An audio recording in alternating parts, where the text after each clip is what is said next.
Hi friends, இன்றைக்கி நம்ம எங்கே வந்திருக்கோம் அப்படின்னா திருப்பூர் மாவட்டம் காங்கேயம் வட்டம் ஊதியூர் மலைக்கு தான் வந்திருக்கோம். இங்கே கொங்கணசித்தர் குகையில் ஏகப்பட்ட ரகசியங்கள் இருக்கிறதுனால நம்ம இந்த இடத்துக்கு வந்திருக்கோம். இது வந்து 2வது எபிசோடாக தான் நம்ம போஸ்ட் பண்ண போகிறோம். ஏன்னா மொதல் எபிசோடு வந்து இந்த மலையினுடைய பிகினிங்கில் செட்டித்தம்பிரான் சித்தரோட குகை, அதனுடைய ரகசியங்கள், அங்கே வந்தால் என்ன மாதிரியான வழிபாடுகள் நடக்குது அப்படிங்கிற விஷயத்தை எல்லாமே நம்ம வந்து பார்த்துருக்கோம்.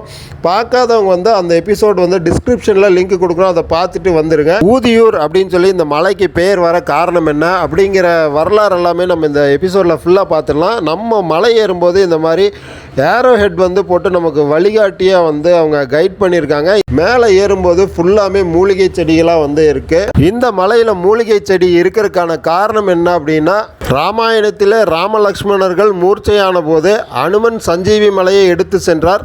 அப்போது அந்த மலையினுடைய ஒரு பகுதி கீழே விழுந்து இந்த மலை உருவானதாக தரவுகள் சொல்லுது. அதனாலேயே இம்மலைக்கு சஞ்சீவி மலை என்றும் பெயருண்டு. போகரின் சீடரான கொங்கணசித்தர் இம்மலையில் வாழ்ந்தபோது மக்களின் வறுமையை நீக்க விரும்பினார்.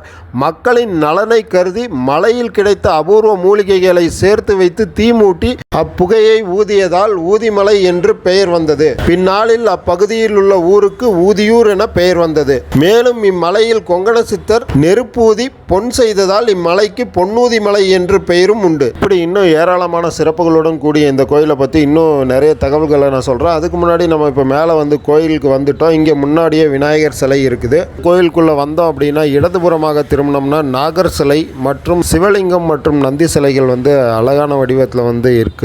வில்வம் மற்றும் வேப்ப மரத்தடியில் இப்படியாப்பட்ட ஒரு சிவலிங்கம் இருக்கிறது மிக அதிசயம்தான். இக்கோயில் பழமை வாய்ந்தது. அதாவது பல ஆண்டுகளுக்கு முன்பு வந்து இந்த கோயில் அமைந்ததாக தரவுகள் சொல்லுது. அதே போல் இப்போ நம்ம பார்த்துட்டு இருக்கிறது வந்து கொங்கணசித்தர் சந்திரகாந்த கல் மீது அமர்ந்து தவம் புரிந்த இடத்தில் அவருக்காக அமைக்கப்பட்ட கருவறை கோயிலை தான் வந்து நம்ம பார்த்துட்ருக்கோம். இக்கோயிலுக்கு அப்படியே வலதுபுறம் திரும்பினோம் அப்படின்னா ஸ்ரீ சொர்ண ஆகர்ஷண பைரவர் சிலை வந்து நம்ம பார்க்க முடியுது. இந்த சிலை மிக சக்தி வாய்ந்தது அப்படின்னு சொல்கிறாங்க. இங்கே வந்து ஏராளமான பூஜை புரஸ்காரங்கள் வந்து நல்லாவே நடக்குது. இங்கே நம்ம பார்த்துட்டு இருக்கிறது என்னென்ன நாள் என்னென்ன மாதிரியான பூஜைகள் நடக்குது அப்படிங்கிற தகவல் அனைத்துமே இங்கே கொடுத்துருக்காங்க. ஒவ்வொரு அமாவாசை என்றும் பகல் 12 மணிக்கு அபிஷேக ஆராதனை, இரவு திதியில் 6 மணிக்கு மேல் வந்து பஞ்சகலச யாக பூஜை, அபிஷேக ஆராதனை, அன்னதானம் நடைபெறுது. வளர்பிறை அஷ்டமி அன்று பகல் 11 மணிக்கு பூஜை, அபிஷேக ஆராதனை மற்றும் அன்னதானம். இது போன்ற அடுத்து நடக்கவிருக்கும் அந்த தேதிகளையும் வந்து இங்கே அறிவிப்பு பண்ணியிருக்காங்க. இவை அனைத்துமே கொங்கணசித்தர் அருளால் சிறப்பாக நடைபெறுது அப்படின்னு சொல்லலாம். நம்ம வந்திருக்கிறது அஷ்டமி அன்று. இன்று வந்து இந்த யாக பூஜைகளானது சிறப்பாக நடைபெற்று வருவதை நாம் இப்போ பார்க்க முடியுது. இங்கு இப்பூஜைகள் முடிந்தவுடன் கொங்கணசித்தர் கருவறையில் இருக்கக்கூடிய அவரது சிலைக்கு வந்து அபிஷேக ஆராதனைகள் நடைபெறுவதை நாம் தொடர்ச்சியாக பார்க்கலாம். இப்போ நம்ம பார்த்துட்ருக்கோம். இந்த வீடியோவில் வந்து பார்த்தீங்க அப்படின்னா மிக சிறப்பாக இவருக்கு வந்து அபிஷேகங்கள் நடந்துட்டுருக்கு. இந்த அபிஷேகங்களை காண நாம் கோடி புண்ணியம் செய்திருக்க வேண்டும். சித்தர்களின் ஆசி இருந்தால் மட்டுமே இது போன்று அவர்களுக்கு நடைபெறும் தரிசனத்தை நாம் காண இயலும். நமது கிளவுட் நியூஸ் தமிழ் சேனலில் இப்பூஜைகளை ஒளிபரப்பு செய்ய அனுமதி அளித்த பூசாரிகளுக்கு நமது சேனல் சார்பாக நன்றிகளையும் தெரிவித்துக் கொள்கிறேன். கொங்கணசித்தரின் அபிஷேகத்தை நீங்கள் காண்பதுடன் உங்களது நண்பர்கள் மற்றும் உறவினர்களுக்கு அனுப்பி புண்ணியம் பெறுங்கள்.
கொங்கண சித்தரின் அருளாசியால் இக்கோயிலில் தினந்தோறும் பக்தர்களின் காணிக்கையால் அன்னதானம் நடைபெற்று வருவதை நாம் இக்காணொளியில் காணலாம்.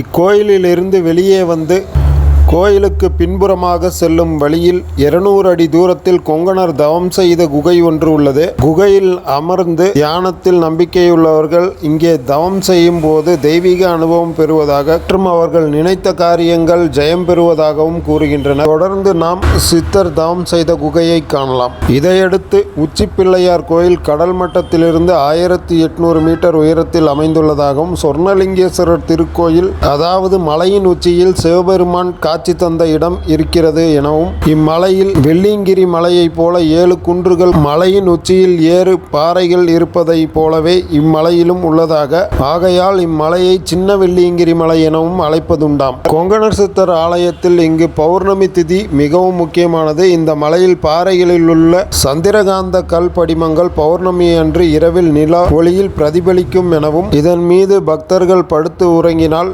உடலில் உள்ள பிரச்சனைகள், மனரீதியான மன அழுத்தங்கள் குறைவதாக ஒரு ஐதீகமும் உண்டு. இது மட்டுமின்றி இம்மலை சராசரியாக கடல் மட்டத்திலிருந்து 305 அடி உயரத்தில் அமைந்துள்ளதாகவும் 7 கிலோமீட்டர் நீளமுள்ள மலைத்தொடர் எனவும், இம்மலையில் ஏராளமான மான், குரங்கு, நரி, பன்றி, காட்டுப்பன்றி போன்ற விலங்குகள், காட்டு நாய்கள், பிற ஊர்வன வனவிலங்குகளும் இம்மலையில் இருப்பதாக தரவுகள் சொல்லுது. தொடர்ந்து நாம் சித்தர் தவம் செய்த குகையை காணலாம்.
முடிந்தால் நீங்களும் இக்கோயிலுக்கு வந்து சித்தரின் தரிசனம் பெற்று செல்லுங்கள். மேலும் இக்கோயிலின் சிறப்புகளை அஸ்வின் கார்த்திக் பூசாரி அவர்கள் சொல்வதை கேட்கலாம். வணக்கம். நம்ம கொங்கண சித்தர் கோயில் பார்த்தீங்கன்னா 2000 வருஷம் பழமையானது. நம்ம கோயிலில் பார்த்தீங்கன்னா கொங்கண சித்தர் இருந்து சொர்ணா தரிசன பைரவர் நோக்கி 800 வருஷம் கடுந்தவர் இருந்து தொட்டது அனைத்தும் தங்கமாகட்டும்னு மக்கள் கஷ்டம் அனைத்தும் நீங்கட்டும்னு வந்து வரம் வாங்கினாங்க. இங்கே வந்து 800 வருஷம் தவம் இருந்து மக்களுக்கு கொஞ்சம் காலம் மூலிகை வைத்தியம் இதெல்லாம் கொடுத்துட்டு இல்லாதவங்களுக்கு தங்கமெல்லாம் கொடுத்தாங்க. அதுக்கப்புறம் இங்கே மலையிலேருந்து போகும்போது அந்த ரசவாதத்துலேருந்து தங்கமாக மாத்திர மூலிகை எல்லாம் வந்து பார்த்திங்கன்னா 8 திக்குக்கும் இது கற்பூராயனை காவல் வச்சுட்டு இந்த மலையை விட்டு அடுத்து வந்து சேலம் இருக்க வேலம்மா வலசிக்கிட்ட வந்து ஐயாவோட 600 வருஷம் வந்து தவம் இருப்பாங்க. அங்கே பார்த்தீங்கன்னா திருவள்ளுவர் வாசிக்கிட்ட 2 தடவை உபதேசம் வாங்குவாங்க. திருமலை சென்றுவா கொங்கணவான் சிவபெருமான் சொல்லுவார். அதனால் திருவேங்கடத்துக்கு போவாங்க. அப்போ பார்த்தீங்கன்னா துவாபர யுகத்துக்கு கிருஷ்ணர் முன்னாடி பார்த்தீங்கன்னா அங்கே 17 மலை இருக்கும். 1000 வருஷம் கடுந்தவம் இருந்து பெருமாளை வந்து சாலக்கிராம காலனால செஞ்சு அங்கே வந்து பிரதிஷ்டை பண்ணி பெருமாள் வந்து கொங்கண சித்தர் ஐக்கியம் பண்ணிக்குவாங்க. ஐயாவோட ஜீவசமாதி திருப்பதியாக தான் இருக்குது கர்ப்ப கிரகத்தில். பெருமாளோட அனுகிரகம் வந்து திருப்பதி இந்தளவுக்கு பிரசித்தி பெற்று இருக்குன்னா ஐயாவும் ஒரு காரணம். இந்தளவுக்கு செழிப்பு எல்லாத்துக்கும் வந்து கொங்கண சித்தர் தான் காரணம்.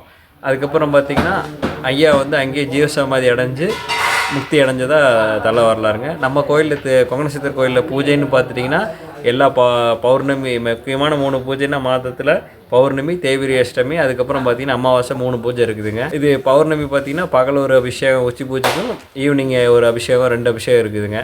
அன்னதானம் அப்புறம் கஷாயம் எல்லாம் கொடுப்போம் பௌர்ணமி அன்றைக்கி. அதுக்கு அடுத்த பௌர்ணமிலேருந்து 8வது நாள் பார்த்திங்கன்னா தேய்பிரை அஷ்டமி பூஜை இருக்குது. அந்த பூஜையில் பார்த்திங்கன்னா ஒரு 11:30க்கு வந்து காலையில் யாகம் ஸ்டார்ட் பண்ணிவிடுவோம். பைரவருக்கு அதுக்கப்புறம் அபிஷேகம். அது முடிச்சுட்டு கொங்கண சித்தருக்கு வந்து அபிஷேகம், அலங்கார பூஜைங்க, அப்புறம் அன்னதானம். இது முடிச்சுட்டு இந்த வாரம் ஃபுல்லாக இந்த பூஜை எங்கள் பூஜை செய்வோம். அடுத்து இன்னொரு பூஜை பார்த்திங்கன்னா அமாவாசை. அது பார்த்திங்கன்னா உச்சி பூஜைக்கு ஒரு 12 மணி to 2 அபிஷேகம். அதுக்கப்புறம் பார்த்திங்கன்னா ஈவினிங் 6 to 10 பார்த்திங்கன்னா யாக பூஜை, அபிஷேக பூஜைங்க. இதுதான் நம்ம கோயிலில் முக்கியமாக நடக்கிற 3 பூஜை. இது போக பூஜை பார்த்தீங்கன்னா செவ்வாய், வெள்ளி, ஞாயிறு வந்து அபிஷேகம், அன்னதானம் உண்டு. அப்போ அது போக எல்லா நாளும் மாதத்தில் வந்து அன்னதானம் உண்டுங்க.